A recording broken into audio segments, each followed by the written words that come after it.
Assalamu alaikum wa rahmatullah. Jama'a barkanmu da kasancewa da ku a daidai wannan lokaci a wannan channel na Arewa Teach mai albarka. So cikin wannan bidiyo za mu gabatar da tutorial kan yadda zaka dakatar da shigowar message ko kuma yadda zaka dakatar da chatting da mutane.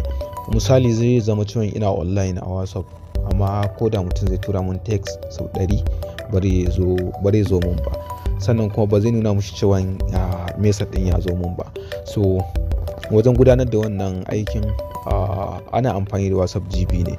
Sannan WhatsApp GB din ire-iren suna da yawa, so wanda nake aiki da shi zan ba da link din shi a wajen comment da kuma description na wannan bidiyon. Idan kuna da sha'awa kuna iya ɗaukowa wannan WhatsApp GB din sai ku install din shi akan wayanku.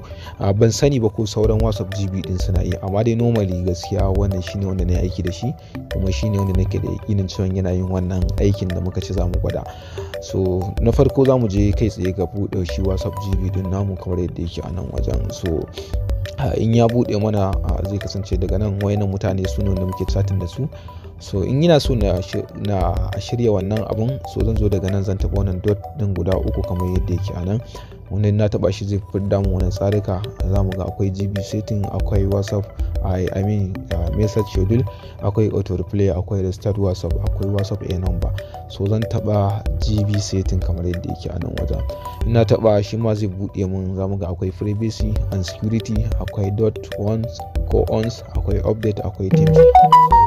Na farko da zamu yi shine zan zo daga nan zan taɓa privacy and security kamar yadda yake a nan wajen. So daga nan za mu ga cewa ƙasan privacy akwai hide online status kamar yadda yake a nan wajen. Dai ƙasan shi za mu ga akwai privacy, akwai contact, akwai kuma group, akwai broadcast, akwai custom service privacy. So idan muna so mu ɓoye wannan tsarukan namu da muka ambata, akwai abubuwa guda biyu da zamu yi. Abu na farko shine akwai hide online status, zan yi enable din shi dan ya kasance baya enable. Bayan nayi enable din shi zan zo daga nan akwai contacts kasan privacy din nan kenan zan taba shi. So daga nan zamu ga akwai hide blue text, akwai hide second text, akwai hide blue wato kaman irin alaman in kana recording din ne ya nuna ma. Sannan akwai hide typing, akwai kuma hide recording. So wayannan duk zan yi enable din su kamar yadda nake yi haka. Na yi enable din su kamar yadda yake, na yi enable na wannan. So wannan yake nuna cewa dukkan wayanda suke cikin contact dina ko da za su tura mun message sau 100 ba zai zo ba har sai idan ni ne na zo na kashe wannan abun press last din nan na kashe shi. Yana enable na mai da shi haka, sannan na zo nan wajen na yi on ticking na wayannan abubuwan gaba daya. So shine in mutum ya tura mun chatting direct zai zo mun, amma muddin na enable na wannan sannan na zo nan na yi ticking din su kamar yadda yake a nan wajen.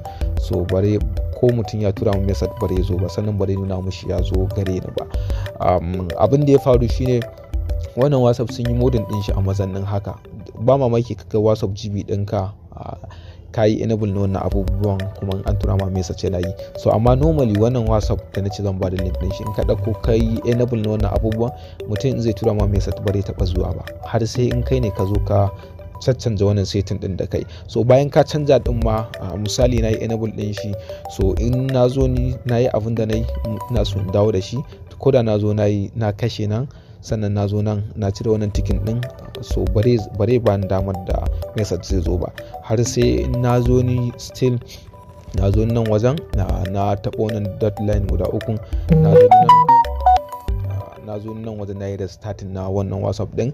At least zan yi restarting din shi sau 3. So ina yi sau 3 shine zai dawo da shi fresh, ya dawo yana aiki normal. In mutum ya tura min message zai zo shi.